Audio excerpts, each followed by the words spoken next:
Okay, so I'm going to be sharing things that K-pop stands should start doing in 2023. I'm editing my experimental songs in Korean music video, so that's why I did not want to make this into a proper upload, and I'm just talking over background MVs being muted. So the first thing that I want K-pop stands to start doing, and K-tubers also, is doing research. Now, I've already said in the past a bajillion times, it's getting tired of me saying it. The K-pop stars don't do research and they say stupid things and they assume things about K-pop when they don't even know if that's true because they never do any research. I want in 2023 for there to be more K-tubers like me who do research, share different Nugu songs with not only sharing well-known Nugus, but Nugus that are super underrated with views ranging from 1 million all the way up with views ranging from 1k, I mean, all the way up to 1 million, and groups passing 1 million views, but not being, well known enough for K-pop stans to know them or actually know that they exist. I want more K-tubers to be like me because even though I like being unique in my own way because I share different Korean artists, share different Nugu artists in K-pop, I share all sorts of music despite, you know, I share all sorts of music, I mean, regardless of whether it has good vocal editing, bad vocal editing. I share different artists that you don't know exist. And I do a lot of new unpopular K-pop opinions and I do a lot of rants and stuff. And even though I like being unique in my own way for doing these sort of things and being distinct from other K-tubers, I want more K-tubers to be there who are like me, who make debunking videos, debunk things by sharing no-go artists and stuff, and K-tubers who do more research rather than saying things before doing any research to know if what they're saying is actually true. Now, the second thing that I want K-tubers and K-pop stans to stop doing is saying the big four. The big four doesn't even exist. Hybe, YG, JYP, and SM are not a thing. You should start saying the big three plus Hybe. Hybe, YG, SM, and JYP aren't a thing, as I said. SM, YG, and JYP made an impact on K-pop and have done great things in K-pop. Like if you look at YG, they had the first light stick with Big Bang. SM had the first dance practice, I believe, with Shiny, and debuted the first ever girl group into K-pop with SES. While JYP, I believe, had the first J line, that is the Japanese line in a K-pop group. What did Hype do? Hype debuted groups like Glam, and then after that they debuted BTS, who didn't even get instant success because they were from a smaller company or like a lesser known company, and they got success later on in the career. And because of BTS, Hype started growing and becoming bigger. But just because Hype became a popular company and a bigger company because of BTS, that doesn't mean that they are a part of the big three, making it the big four. Because the only thing that came out of Hype is people wondering who will be the next BTS, or there will be no next BTS, and companies trying to debut groups to match the success of BTS or making the next BTS or stuff like that, be it from K-pop or any other country music. So Hype never did anything amazing. Hype just started growing because they had a popular group. If groups, if that was if y'all believe that just because Hype had BTS and BTS became worldwide successful and um grew what you call it hype, and if you all believe that just because BTS got popular and hype grew, that hype a big four material, big three material making it the big four, then shouldn't other companies who have popular groups and made their companies popular also be a part of the big three making it the big four, like Starship having Monster X, who are quite popular, having IVE and having Sister, etc., and companies like these?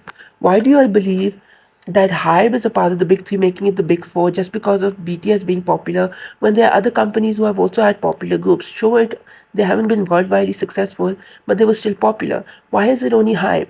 I want people to start saying the big three plus Hybe because Hybe never did anything impactful in K-pop and only bought the term who will be the next BTS, so there will be no next BTS in K-pop. Those are the only things that Hybe bought from their company when BTS got successful, and nothing impactful came from Hype. And I'm sorry to say it, but that's the truth. Another thing that I want K-pop stans to stop doing is to say that boy groups only do dark and noise music. Now, it's so annoying for when I see K-pop stans say this, because that's not the case. Because K-pop stans only look at the surface level of K-pop. They never looked at the many different no-go boy groups that debuted since the start of 4th gen, and they only looked at popular well-known groups, and even with popular well-known groups they only looked at their title tracks mostly and not at the b-sides, and they didn't even look at the different amazing b-sides and stuff. How can boy groups be only doing dark and noise music when not every company is going to be doing dark and noise music? How are boy groups only doing dark and noise music in one concept when there are summer songs by boy groups, when there are cute songs by boy groups, when there are fun EDM songs by boy groups, when there are tropical summer songs by boy groups, when there are winter songs by boy groups, when there are ballad songs by boy groups, when there are retro songs by boy groups, fun upbeat songs by boy groups. How can boy groups only be doing dark and noise music when there's so much diversity in boy groups as much as girl groups? Use your fucking head and do some research before saying dumb shit like this.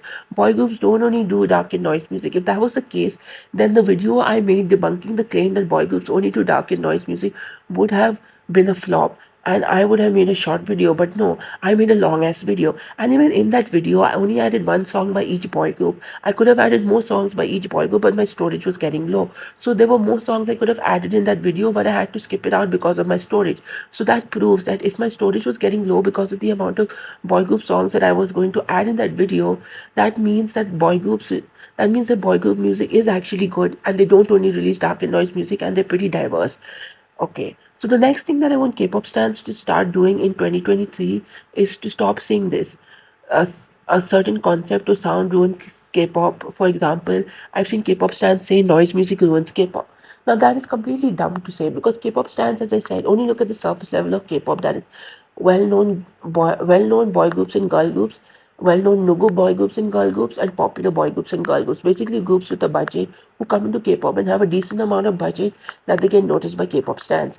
And these are the only types of groups that K-pop stars look at, and they don't look at the groups that come into K-pop that have views ranging from 1K all the way up to 1 million views, and groups that come with a decent budget or a small budget that don't get noticed enough to be on K-pop stars' radar. They only look at the surface level, and they are only judging a certain concept or sound that they say ruins K-pop from the popular well-known side. They have to do a proper analysis on that concept or sound they say ruins K-pop. If they say noise music ruins K-pop and they only did research on popular well-known groups, that is popular groups and well-known no groups, that is groups with a budget, then that is not doing a proper analysis.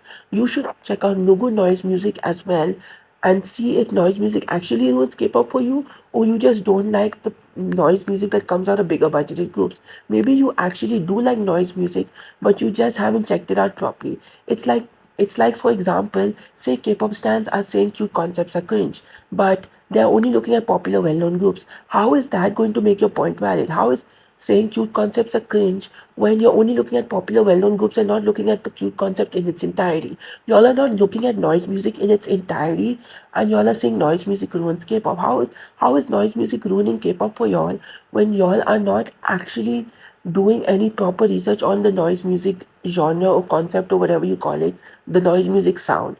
Y'all are only looking at a small portion of noise music and are not doing intensive, deep research on noise music for you to actually know if it ruins K-pop or no. And it's so annoying that K-pop stans say noise music ruins K-pop, not because of the fact that noise music is bad, but because of the fact that I actually get annoyed that K-pop stans say this because they don't know noise music in its entirety, or they don't know enough of noise music songs for them to actually have a valid point to get across. They are only looking at noise music from popular well-known groups. That's why and their noise music information is half-assed research. They need to do proper research on noise music for them to actually know if it ruins K-pop or no, or if they actually do like noise music, but they just said it ruins K-pop because they never actually did any proper research on the noise concept. These are the things that K-pop stars should start doing in 2023. There are more things that I cannot remember because I'm recording this at the top of my head, and I didn't really make notes or anything about it. So yeah, so these are the things that I want K-pop stars to start doing in 2023.